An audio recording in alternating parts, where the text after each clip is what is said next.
Unkle. I am in the soccer industry. Funny enough, I've now completely converted from my litigation career into the soccer industry. And I serve as a rules analyst for CBS Sports on their Champions League, as well as Major League Soccer's rule analyst on their MLS 360 show. But the capacity here for safeguarding that I'm stepping in as the state referee administrator for Florida Soccer Referees, FSR. Very in tune, or learning to be very in tune with the safeguarding issues at not only at the professional levels, but all the way down to the grassroots youth levels. But there's another dimension in the soccer world that needs to be looked at, that from a legal advocacy and from a passionate component is looking at the safeguarding roles and aspects when it comes to officials, particularly officials in the youth game, where unfortunately we're in the professional scene. We have security, we have, stands, we have all of that. Yet in the youth game, the only thing separating these referees from referee abuse and assault is merely a simple line.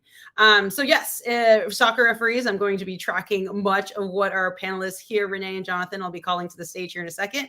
I'll be listening myself because this is a new area that needs to be paid attention to, and I will be learning and growing with all of you that are joining us here. So without much ado, would love to introduce our speakers here with you. First, I'd like to welcome to the stage Renee Towles. She is the Senior Director of Safeguarding at United Soccer League, USL. She has a deep background in safeguarding. She's worked in the space for various clubs in England over the pond, and now comes here to the United States by our second panelist, Jonathan Tshiamala. He is the Senior Legal Counsel at Legal Affairs at Major League Soccer. He is transitioning right now from a legal background into the sports industry. I'd like to kind of direct this first with Renee. Renee, if you can tell us a little bit about your journey and your role, because many people don't even know what safeguarding is. It's a very new title that's come to our soccer industry. Sure. Thank you. I guess to get started, my background's a little bit different. I know most of the people in the fair are people who are interested in going into soccer and into the sports industry. That's not where I started. I have a different journey, and I actually have a background in social work. And I started off as a child protection social worker, started off here in the States, and then decided to move abroad and experience social work over there. And kind of fell into the industry, kind of a bit of luck, but found definitely something that is very niche and something that I'm very much passionate and interested in. Safeguarding is something that has kind of come to the forefront following some major headline type incidents. And in the UK, we had Barry Bennell, and he came around the same time as Larry Nassar. And that's when the awareness, although there had been safeguards in place, but I think the real awareness of we need to do more. We need to be more proactive kind of came about. And I joined the Football Association in England. So I kind of head up their safeguarding case management team to kind of look at who's in the sport, what kind of checks have we done, and where there's allegations, have we investigated, where are they in the game, and kind of close loopholes to stop people from traveling from team to team that we see happening. It was something that I kind of, if you had asked me 10 years ago, would I be working in sport or even talking about the topic of sport, I probably would have laughed at you. But it's a growing area, and it's something that I think, I'm really excited to be here, really passionate about it. And I was able to sort of merge my background as being a child protection social worker into looking at it in a wider sense. So I tend to use the word safeguarding. I know you see a lot of terms like safety, player safety officer, or I think there's quite a few different names. I look at it as safeguarding because it's a more holistic approach, because it isn't just about the athlete, it's about our environment and it's about our participants and coaches. So for me, it's a more of a holistic approach to how we look at keeping people safe in our game. So that would be our referees as well. And I have a lot of thoughts on our referees who get a lot of abuse day in and day out, sadly, in the youth game, as well as the pro game. Sure. And I love your approach on the safeguarding. It's a holistic environment. And that's really kind of where we're at, where it's not one person's issue. It's everyone's issue, because I think you hit it on the head. There were safeguards in place back in the Nassar days, but the difference is, was there accountability? Was there follow-up? Was there anyone who, would say, not my problem, this is a difficult topic, because this is a very difficult topic, and said someone else can deal with it. Maybe senior legal counsels can deal with it. So bringing in with that, Jonathan, if you can go ahead and, explain, a little bit about your journey, your role, how you came from the full legal world dealing with non-sports stuff into sports stuff. Yeah. And, I have kind of a little different background from Renee. So, I took the more traditional path. Like, I played soccer my whole life. all the way up until college, and I played club at Michigan. So soccer's always been a big part of me, especially because I lived in England as a kid. So I became a big soccer fan of the EPL there, and I continued my fandom here into MLS. And as I continued my career I was a litigator, but I focused mostly on kind of internal investigations, whether it's employment discrimination cases, and basically, or internal investigations related to other things. I wanted to get back involved in soccer. And it just so happened in 2020 when the USSF, kind of dropped the DA program. MLS started up what they call now MLS Next, which is the youth platform. So in standing that up, they really needed additional help in the legal department just to deal with, more. It didn't start off as a safeguarding issue. It was more just, kind of a compliance function, right? Making sure that we comply with all the USSF rules. And my role here since MLS Next started, we also started MLS Next Pro, which is our second division league. So, I think we've taken a big focus now that we're in the space in terms of making sure, how do we keep track of minors that are in our ecosystem, right? Whether it's in MLS Next, which is amateur, whether it's MLS Next Pro, which is in the second division. And as they progress on to MLS, we just wanted to make sure we have kind of a comprehensive system that can make sure that they're in a safe environment, that all the adults that are involved are aware that there may be some minors that are interacting with adults, and make sure that all the safeguards are in place, especially with, the Center for Safe Sport rolling out its MAP program. Right. So we got to make sure that we comply with that. And we're in constant communication with USSF. So I think we see my role here is kind of an evolving role, right? It started off more in compliance, but now it's definitely more into making sure that we educate and train everyone in the ecosystem, whether it's the players, the coaches, the staff, the referees as well, Christina. So, we, as you mentioned, this is because it's like we have to take a holistic approach, and we want to make sure that everyone's accountable. That's kind of how my role has progressed so far. A lot of people here are trying to learn how do you hire a safeguarding officer, right? Or a player safety compliance officer. Many people here are looking into this. They understand it's something that's necessary, not just from a legal compliance, but truly the types of harms, as you guys mentioned, especially dealing with minors, is irreparable harm, right? If something happens, there's no amount of money that could ever, fix someone or take someone. But when you're looking at an individual who can fill this type of position, and there's a lot of individuals here looking to hire, what skills do you all find that are valuable in serving the roles that you all do? I think that's an excellent question, because there isn't a degree you can get in safeguarding necessarily. And it is something that's very much a multidisciplinary type field. So you'll have people with legal backgrounds. I myself, a social worker. I've just recently hired a retired police officer. So it's really about the transferable skills that you can bring to a safeguarding role. And what I would say, some of the key things would be an interest in human nature and understanding, how people function, and recognizing sort of, what is abuse? What is the spectrum? Because we have, we've got the whole gamut, right? Of people's behaviors, and what is an impact, and what could be damaging, and what's not. I would say when I speak to people about becoming a safeguarding officer, it's like being able to suspend your beliefs. So being able to think the unthinkable. It's a hard place to go. But it's so necessary, because what we know about what's happened in sport is that people often who have been named abusers, or people that people are like, well, we really like that guy. He was really good at what he did. And people would hear the allegations, but they weren't able to separate the allegation from the person. So, and able to do that, you have to be able to sort of be able to put aside your own, belief system, and believe that people can do horrible things. But equally understand that people can do stupid things as well that aren't necessarily malicious, horrible things. We all make bad decisions. I'm a parent. I sometimes yell, and I'm like, oh, that was not good. That was not normal parenting, Renee. But I know that I can change, and I know that's a one-off. So it's like being able to look at human behavior and being able to kind of unpick what's the true groomer, what is people's motivation, what's their intent, but also recognize when people make mistakes, and people do. And right now we're in the pendulum swung to where we want to kind of criminalize everyone, where, we have young coaches who might be a bit looser with their boundaries, not recognizing the optics. So it's also recognizing that safeguarding is also an education. It's, helping, I help our clubs understand what is safeguarding, how are we responsible for safeguarding, how do we build a safeguarding culture at our club, what does that even look like?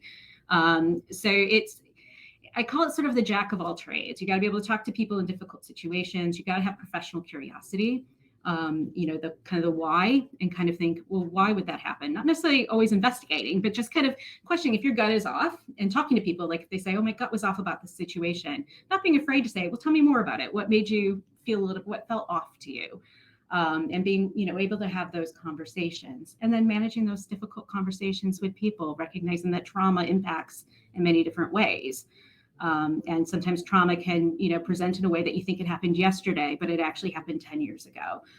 So it's an understanding of human behavior. I know I'm kind of talking around all sorts of different types of degrees and experience, but it is something that, if you've got experience or, an interest in working with people, that's a great place to start. And there's a lot of resources out there to start learning whether, this is the right, avenue for you. Yeah, and I think, Renee, just to piggyback off of that, Renee said something that's really good there. I think you do have to have professional curiosity, right? Like there is not a single skill set that you need to have this role or to be in the safeguarding space. You need to have multiple skill sets, right? And one of them that she mentioned is also issue spotting, right? You have to be able to issue spot. And when you're working in an environment, you always want to have the gold standard, but sometimes the gold standard may not be achievable until 2 or 3 years down the road. So you have to be able to work with what the practical realities of your space and your resources are, and try to find ways to make sure that you can still achieve your goals, even though they're not what you think should be the gold standard. But it's just make sure that at least you can hit a baseline with which you're comfortable with, right? With which people are safe, and then you can work towards your end goal. Because I do think a lot of times, people get stuck saying, we can't do this, so then they don't do anything. But it's always better to at least attempt to make sure that you're striving towards something more, right? Because and the goalposts are always changing, right?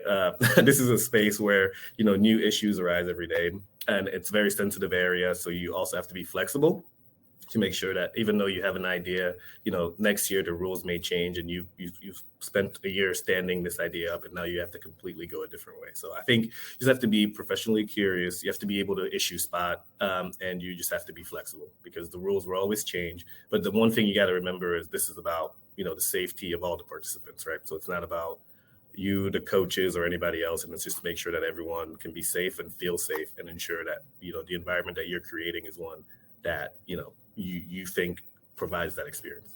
When you had said professional curiosity, I was like, oh, preach, right? So that was a word that I am going to take and always give credit to you for that, because that itself is exactly what we need to have in kind of these roles. And here specifically, if we were to highlight whether it's 1 or 3 main responsibilities of the safeguarding officer, like very specific, like what is it specifically you do, or a safeguarding officer would do? Is it making sure background checks? Is it safe sport? Like, what are some specific actual guidelines that someone's looking at? Say, okay, I know you mentioned MAAP. I forgot what that stood for. I know what it is, but I forgot what it stands for.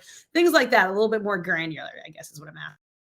Yeah, sorry, it's minor athlete, amateur athlete protection. So it's just something that the Centers of Safe Sport rolled out. So I think the 3 main key areas I see a safeguarding officer are creating a policy, right? Whatever organization you have to have something in writing that you can disseminate publicly so people know where they stand. So I think that that's the key part.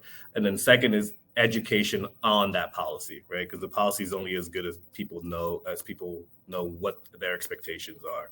And then the third thing, I want is like, you have to have a mechanism for reporting that is, that people believe is truly, it doesn't have to be anonymous, but it has to be responsive, right? Because people are not going to make, especially with youth, right? They're worried about getting playing time. Maybe the coach isn't going to like them. But we want to make sure that if you are going to have a policy, you're going to train on the policy, you have to be responsive when there are issues that arise. So I think that those are the 3 main things as a safeguarding officer you're going to be doing, right? You're going to have to devise what works for this.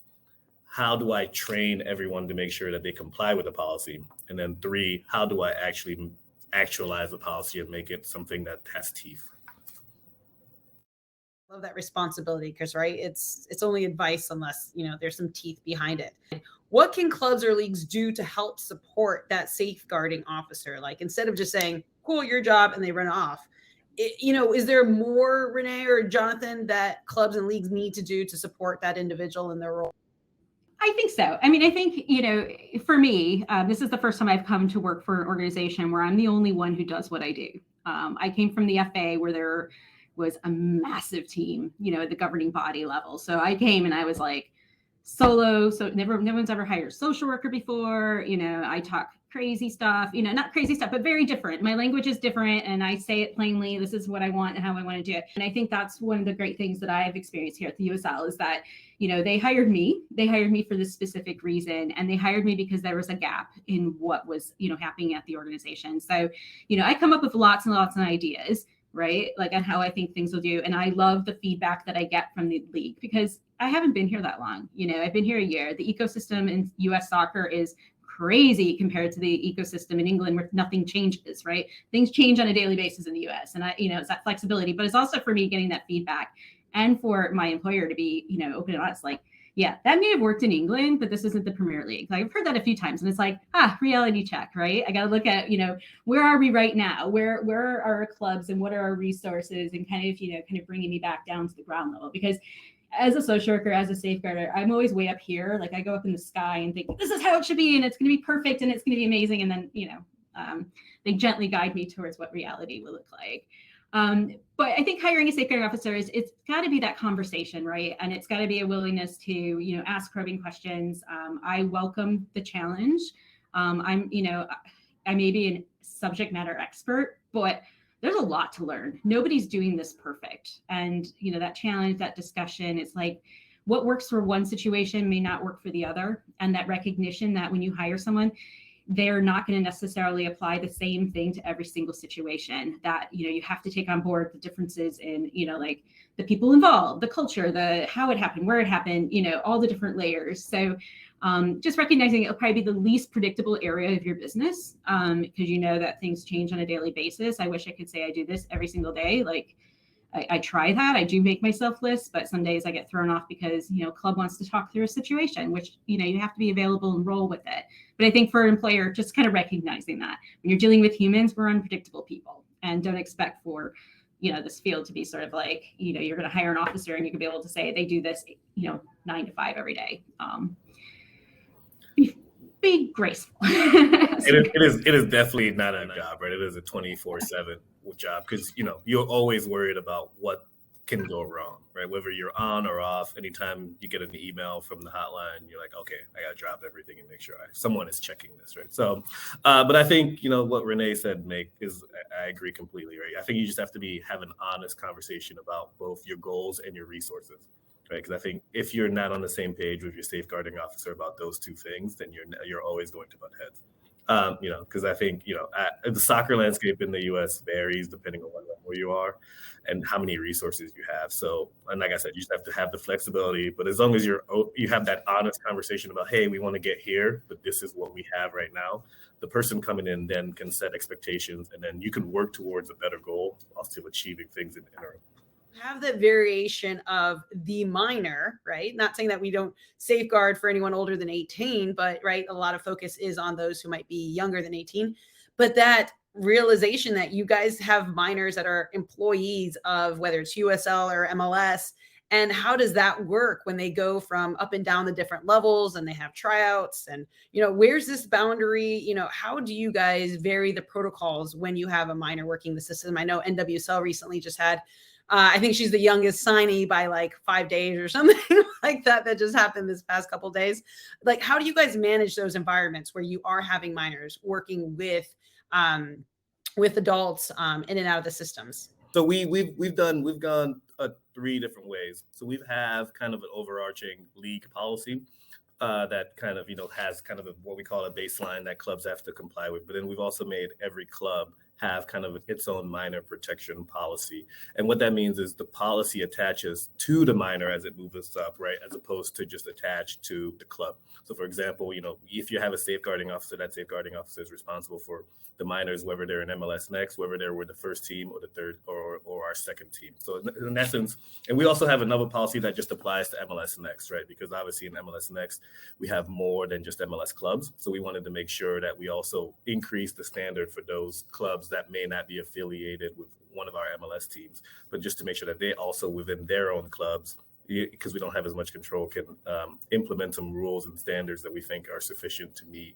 minimum safeguarding rules. So I think we've gone kind of a triad way. And then but we also have we have a hotline for all 3 levels, right, where someone can call in. It's anonymous reporting, just to make sure that if someone's not comfortable going up the chain of command at their own clubs, right, they can use the hotline to get directly to the league. And we thought that was very important for us.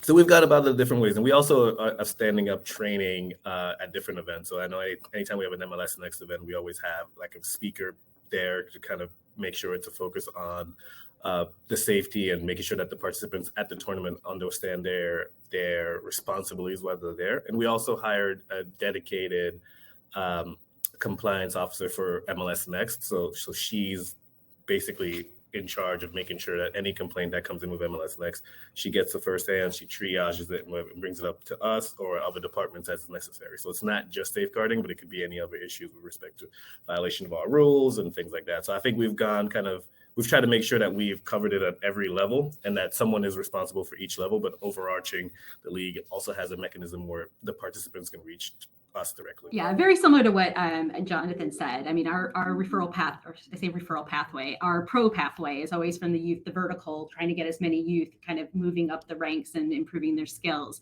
And so we do have sometimes a mix of under 18s with adults playing in the first team. Not often, but it does happen, and at least they train. So a lot of ours is the map, trying to help our clubs kind of understand that, because there are some of them are common sense rules, but some things people don't necessarily think about. So we're doing a lot of awareness at the moment. So we have a training that we're rolling out to kind of look at the map and how that works at a club level. Because I think, on paper it says you got to do this, this, and this, but what does it look like at the club, right?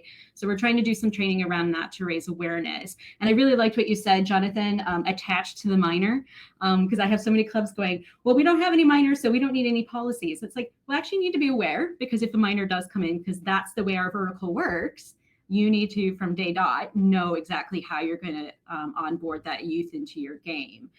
A lot of it, like I said, it is common sense, but it is the awareness aspect. And I think they're certainly in the pro game, and it kind of stems from the Safe Sport Act, kind of it's amateur, right? And so a lot of people would think that, well, because it's amateur, it doesn't belong in the pro game. And it's like, no, actually, we are an amateur. We subscribe to, or we affiliate with an amateur organization, so we do fall under that. So it's a lot of education. I think people are really starting to come on board, though, and I think there's a willingness to look at it.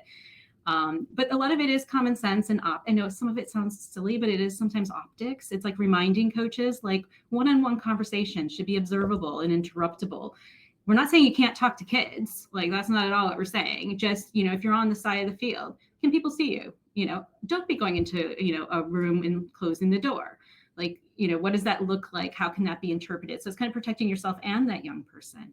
And then also helping people understand that youth don't always feel confident enough to say, hey, I can't talk to you, one-on-one on a WhatsApp or on a social media platform, and helping coaches understand, like, why would you do that on a social media platform? But also when you do group text, make sure there's other people there, so there's visibility and accountability.